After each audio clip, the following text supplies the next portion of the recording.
Fala galera, sejam bem-vindos ao canal, e para mais uma história de terror. Se gosta desse tipo de conteúdo, não deixe de se inscrever no canal e deixar aquele like e ativar o sininho para receber notificações de novas histórias. Então bora para mais uma. Macabras aparições. O doutor chamava-se Simpson. Era um dos médicos mais distintos da faculdade de Edimburgo e, por consequência, ligado às mais importantes pessoas da cidade. Entre tais pessoas contava-se um juiz criminal, cujo nome ele não me disse. O nome era o único segredo que achava conveniente guardar nessa ocorrência. Esse juiz, de quem o Dr. Simpson tratava, sem causa aparente de perturbação da sua saúde, definhava visivelmente. Havia-se apoderado dele uma profunda melancolia. Sua família havia, por diversas vezes, inquirido o médico, e o médico também havia interrogado seu amigo sem poder alcançar mais que respostas vagas, que mais irritavam a sua inquietação, provando-lhe que existia um segredo, mas que o doente não o queria revelar. Enfim, certo dia, o Dr. Simpson tanto insistiu para que lhe confessasse a sua doença, que o seu amigo, segurando-lhe nas mãos com um sorriso triste, disse: "Estou mesmo doente, e minha doença, meu caro doutor, é incurável, pois reside inteiramente na minha imaginação." "Como assim, na sua imaginação?" "Sim. Estou enlouquecendo." "Mas como, enlouquecendo?" "Você tem o olhar lúcido, a voz tranquila." Tomou-lhe a mão, o pulso excelente. "E nisto, justamente, está a gravidade do meu estado, doutor. É o que vejo e considero." "Mas em que consiste a sua loucura?" "Feche a porta, para que não sejamos incomodados." "Vou contar-lhe tudo, doutor." O médico fechou a porta e foi sentar-se ao lado do seu amigo. "Lembra-se", disse-lhe o juiz, do último processo crime que tive de sentenciar?" "Sim. Contra um salteador escocês que você condenou a ser enforcado, e que assim o foi." "Isto mesmo." "Pois bem, assim que foi proferida a sentença, uma chama saltou dos seus olhos, e ele me mostrou o punho com ar de ameaça. Não lhe dei atenção. Ameaças destas são frequentes da parte dos condenados. Mas, no dia seguinte ao da execução, o carrasco se apresentou a mim, pedindo-me humildemente perdão pela sua visita, e declarando que julgava de seu dever trazer-me uma notícia.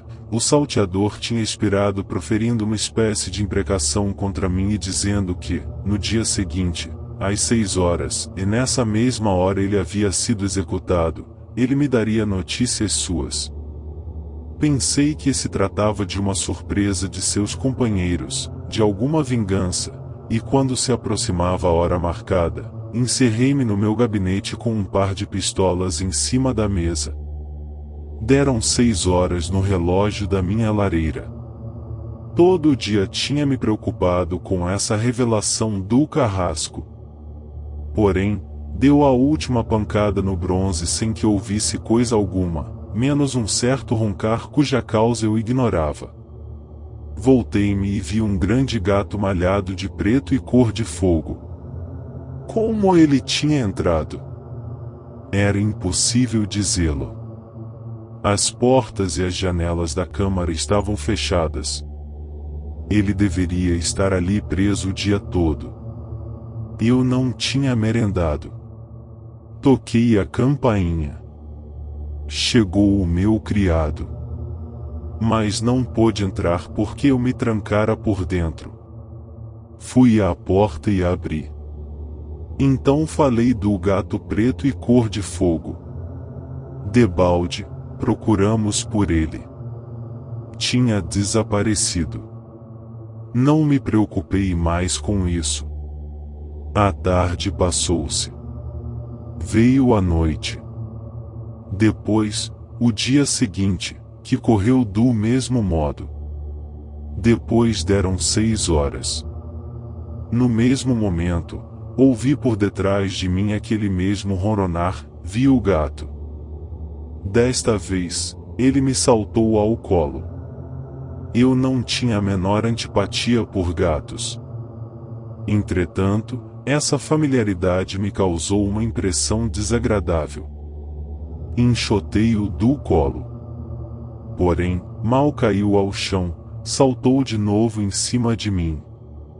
Eu o repeli, mas tão inutilmente quanto da primeira vez. Então me levantei e me pus a passear pelo quarto. O gato acompanhou-me passo a passo. Impaciente com essa insistência, toquei a campainha, como na véspera. O meu criado entrou. Mas o gato fugiu para debaixo da cama, onde inutilmente o procuramos e havia desaparecido. Saí essa noite. Fiz 2 ou 3 visitas. Depois, recolhi-me para casa, onde entrei, sem chamar criados, com a minha chave geral.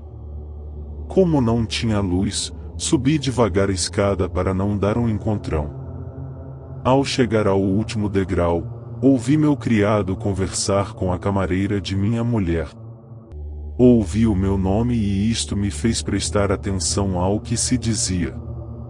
Ouvi que contava a aventura do dia e da véspera.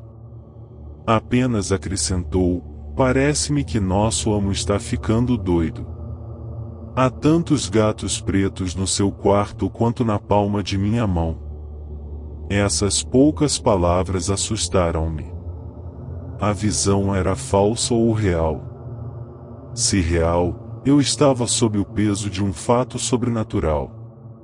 Se falsa, se eu julgava ver uma coisa que não existia. Estava, como havia dito meu criado, ficando doido.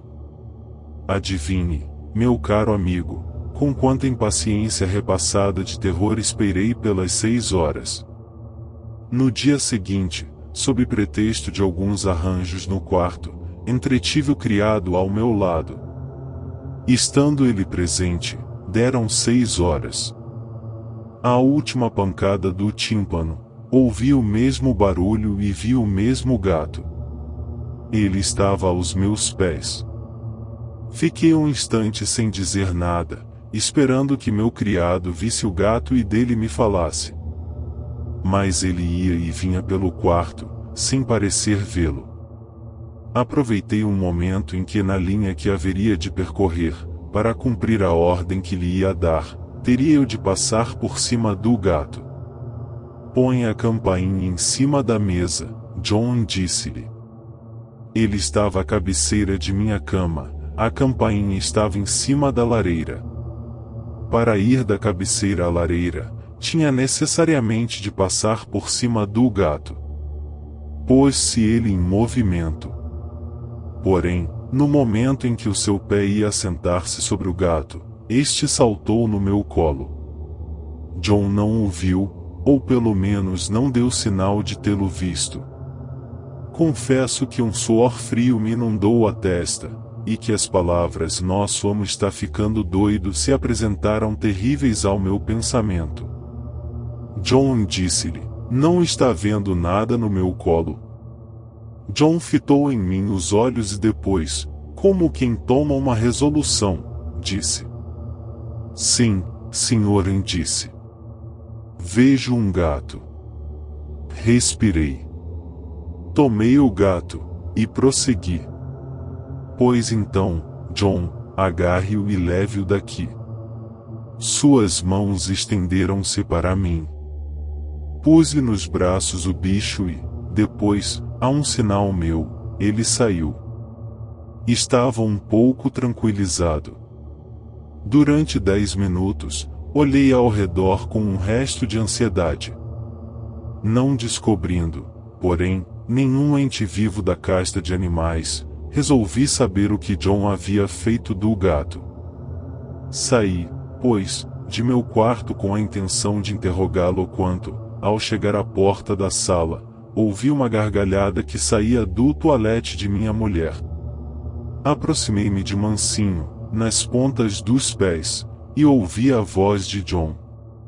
Querida amiga, dizia ele à camareira, nosso amo não está ficando, já está de todo doido. Sua loucura lhe faz ver um gato preto cor de fogo. Hoje perguntou-me se via um gato no seu colo. E o que você respondeu? Disse a criada. Ora, respondi que o via. Coitado, não é bom contrariá-lo. Adivinhe então o que ele fez. Como quer que eu adivinhe? Ele agarrou no suposto gato, colocou-o nos meus braços e disse-me, leve-o daqui, leve-o daqui. Afoito, levei o gato e ele ficou satisfeito. Mas se levou o gato realmente existia. Não. O gato só existia na sua imaginação. Mas de que lhe teria servido que eu dissesse a verdade? Ter-me-ia talvez posto no olho da rua. Ora, aqui estou muito bem, recebo 25 libras por ano para ver um gato. Que dúvida! Já o estou vendo. Se ele me der 30, estou pronto para ver 2. Não tive ânimo para ouvir mais. Dei um suspiro e voltei para o meu quarto. Ele estava vazio. No dia seguinte, às 6 horas, como era costume, meu companheiro se achou a meu lado, e só desapareceu ao amanhecer. O que lhe direi, meu amigo? Prosseguiu o enfermo. Durante um mês a mesma aparição repetiu-se todas as noites, e já começava a habituar-me à sua presença quando, no 30º dia depois da execução, deram 6 horas sem que o gato aparecesse. Julguei-me livre dele e não dormi de tanta alegria. Toda a manhã do dia seguinte levei, por assim dizer, o tempo adiante de mim, de tão ansioso que estava para ver chegar a hora fatal. Das 5 às 6 horas, meus olhos não se desprenderam do relógio. Acompanhei a progressão do ponteio de minuto em minuto.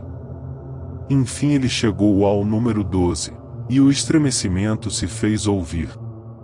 Depois o martelo deu a primeira pancada, a segunda, a terceira, a quarta, a quinta, a sexta, enfim.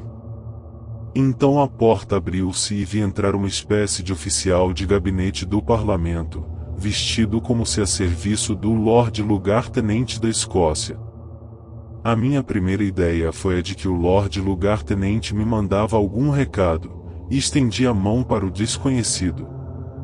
Ele, porém, não mostrou ter dado a menor atenção ao meu gesto, e veio colocar-se por detrás de minha poltrona. Não era necessário voltar-me para vê-lo. Eu estava defronte de um espelho, e nesse espelho o via. Levantei-me e andei. Ele me acompanhou mantendo alguma distância. Voltei à mesa e toquei a campainha. O meu criado apareceu. Mas não vi o oficial, como não tinha visto o gato. Mandei-o embora e fiquei sozinho com essa singular personagem, que tive tempo de examinar a meu gosto. Estava ele de fardão, com os cabelos polvilhados, espada à cintura e chapéu armado embaixo do braço. Às 10 horas, deitei-me. Então, como para passar também a noite o mais acomodado que pudesse, ele sentou-se em uma poltrona defronte de minha cama. Voltei-me para a parede. Como, porém, foi-me impossível adormecer, 2 ou 3 vezes voltei-me, e 2 ou 3 vezes a luz de minha lamparina me mostrou o oficial. Ele também não dormia. Enfim vi insinuarem-se no meu quarto, pelas frestas das janelas, os primeiros raios do dia. Voltei-me outra vez. A poltrona está vazia. Até a noite estive livre de sua presença. À noite, havia solene reunião na casa do comissário-mor da igreja. Sob pretexto de preparar a minha roupa, chamei o meu criado às 5 para as 6, ordenando que corresse os ferrolhos da porta. Assim o fez. À derradeira pancada das 6 horas, fitei os olhos na porta, vi abrir-se e entrar o oficial de gabinete. Fui imediatamente à porta. Ela estava trancada e os ferrolhos ainda estavam corridos. Voltei-me, o oficial estava por detrás da minha poltrona, e John ia e vinha pelo quarto, sem mostrar a menor preocupação. Era evidente que não via o homem, assim como não tinha visto o gato. Vesti-me. Então ocorreu-me algo singularíssimo. Cheio de atenções, o meu novo companheiro ajudava John em tudo quanto fazia, sem que John desse fé de que era ajudado. Assim, John segurava na casaca pela gola, o fantasma pegava-lhe nas abas, John apresentava-se as calças pelo cós, o fantasma segurava-lhe nas pernas. Eu nunca havia tido criado mais oficioso. Chegou a hora de sair. Então, em vez de acompanhar-me, o oficial de gabinete antecedeu-me. Insinuou-se pela porta do quarto, pôs-se com o chapéu por baixo do braço, por detrás de John que abria a carruagem, e quando John acabou de fechá-la e subiu à traseira, ele trepou na almofada do cocheiro e encostou-se à direita, para dar-lhe o lugar. À porta do comissário-mor da igreja, o meu coche parou. John logo veio abri-lo, mas o fantasma já estava no seu posto por detrás dele. Apenas pisei no chão, o fantasma pôs-se a andar adiante de mim, rompendo por entre os criados que atulhavam a entrada, olhando para ver se eu o acompanhava. Então tive vontade de fazer no cocheiro a mesma experiência que havia feito em John. Patrick, perguntei-lhe, que homem era esse que estava ao seu lado? Que homem, meu senhor? Perguntou-me o cocheiro. O que estava com você na almofada? Patrick volveu os olhos espantados ao redor de si. Está bem, disse-lhe. Enganei-me. E fui entrando. O oficial havia parado na escada e me esperava. Logo que me viu continuar o meu caminho, continuou a ir adiante, e entrou na sala como para anunciar-me. Depois, quando entrei, foi esperar-me na antecâmara, no lugar que lhe pertencia. Como a John, como a Patrick, a todos tinha ficado invisível. Então o meu susto transformou-se em verdadeiro terror e compreendi que realmente ia enlouquecendo. Foi daí em diante que começaram a dar fé da mudança que em mim se efetuava. Cada qual me perguntava, e até ao senhor, meu amigo, o que me preocupava. Achei o meu fantasma na antecâmara. Como na minha chegada, correu ele adiante de mim na minha saída, subiu a almofada, recolheu-se comigo em casa e em meu quarto, atrás de mim, foi sentar-se na mesma poltrona que na véspera. Então eu quis pessoalmente verificar se havia alguma coisa de real e especialmente palpável nessa aparição. Fiz um violento esforço e fui, recuando, sentar-me na poltrona. Nada senti. Mas o vi no espelho, de pé, às minhas costas. Como na véspera, deitei-me, porém somente a 1 hora da madrugada. Logo que me achei na cama, eu o vi de novo sentado na poltrona. Ao romper do dia ele tinha desaparecido. Essa visão durou 1 mês. Ao cabo de 1 mês, falhou-me ele um dia.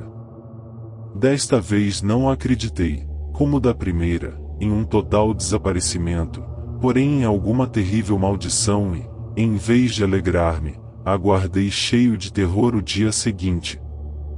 No dia seguinte, à última pancada das 6 horas, ouvi um leve roçar nos cortinados da minha cama e, no ponto de intersecção por eles formado, do lado da parede, vi um esqueleto.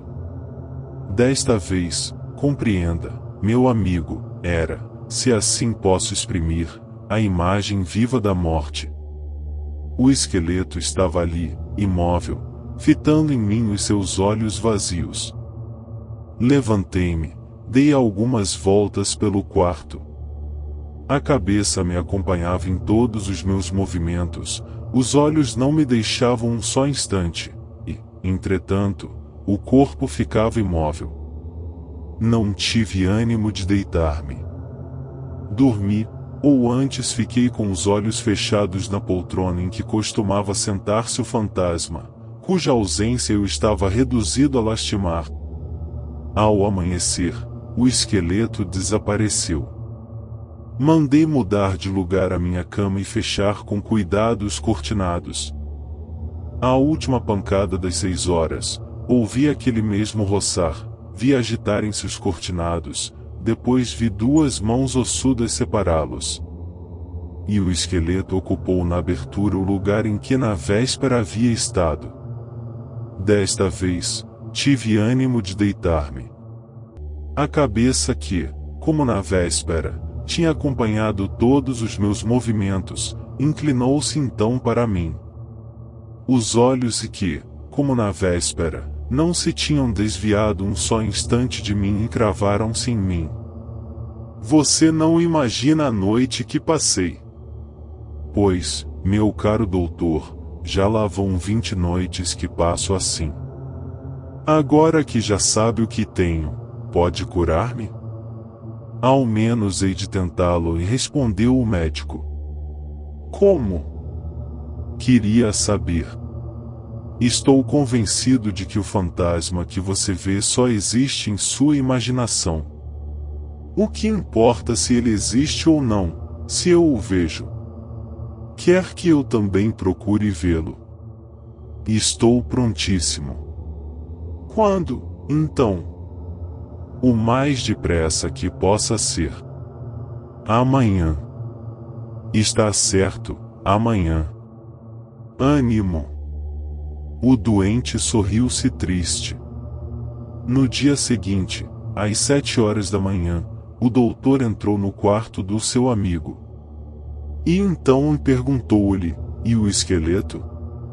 Acaba de desaparecer, e este respondeu com a voz fraca. Bem, vamos arranjar-nos de modo a que ele não volte mais. Faço o que entender. Primeiramente, disse-me que ele entra ao último toque das 6 horas. Sem falta. Comecemos por fazer parar o relógio. E suspendeu o pêndulo. O que pretende fazer? Quero tirar-lhe a faculdade de medir o tempo. Bem. Agora vamos fechar as janelas e cruzar perfeitamente as cortinas. Para quê? Sempre para o mesmo fim. Para que o senhor não possa fazer ideia da progressão do dia. Está bem. Fecharam as janelas, encruzaram cuidadosamente as cortinas, acenderam as velas. Tenha prontos um almoço e um jantar, John, disse o doutor. Não queremos ser servidos em horas certas, mas somente quando eu chamar. Ouviu, John? Disse o enfermo. Sim, senhor. E agora dê-nos cartas, dados, damas e deixe-nos. John trouxe o que se pedirá e retirou-se. O doutor começou a distrair o enfermo o melhor que pôde, quer conversando, quer jogando com ele. Depois, quando teve fome, tocou a campainha. John, que sabia o que queriam, levou o almoço. Depois do almoço, continuou o jogo, que foi atalhado por um novo toque de campainha do doutor. John levou-lhes o jantar. Comeram, beberam, tomaram café, e tornaram a jogar. O dia pareceu comprido, assim passado a sós. O doutor julgou ter bem medido o tempo no seu espírito, e pensou que a hora fatal já devia ter passado. Vitória! Exclamou, levantando-se. Como, Vitória? Perguntou o doente. De certo, hão de ser pelo menos 8 horas, e o esqueleto não apareceu. Veja o seu relógio, doutor, já que é o único que aqui em casa está andando, e, se a hora tiver passado, bradarei também vitória. O doutor olhou para o relógio e nada disse. Estava enganado, não, doutor? Disse o enfermo. São 6 horas em ponto. Sim, são. Por quê? Porque o esqueleto está entrando agora. E o enfermo debruçou-se, dando um profundo suspiro. O doutor olhou para todos os lados. Onde você o está vendo? Perguntou. No seu lugar de costume, entre os cortinados da cama. O doutor levantou-se, puxou a cama, passou por detrás dela, e foi ocupar, entre os cortinados, o lugar em que devia estar o esqueleto. E agora disse, ainda o está vendo? Não vejo a parte inferior do esqueleto, porque o amigo o encobre. Mas ainda vejo o crânio. Onde? Acima de seu ombro direito. É como se o senhor tivesse 2 cabeças, uma viva e outra morta. O doutor, apesar da sua incredulidade, estremeceu. Voltou-se, mas nada viu. Meu amigo disse tristemente, voltando-se para o enfermo, se tem algumas disposições testamentárias a fazer, trate delas. E saiu. Daí a 9 dias, John, ao entrar no quarto de seu amo, achou-o morto na cama. Havia 3 meses, dia por dia, que o salteador tinha sido executado. Fim. Se gostou, deixa o like e não esqueça de se inscrever no canal.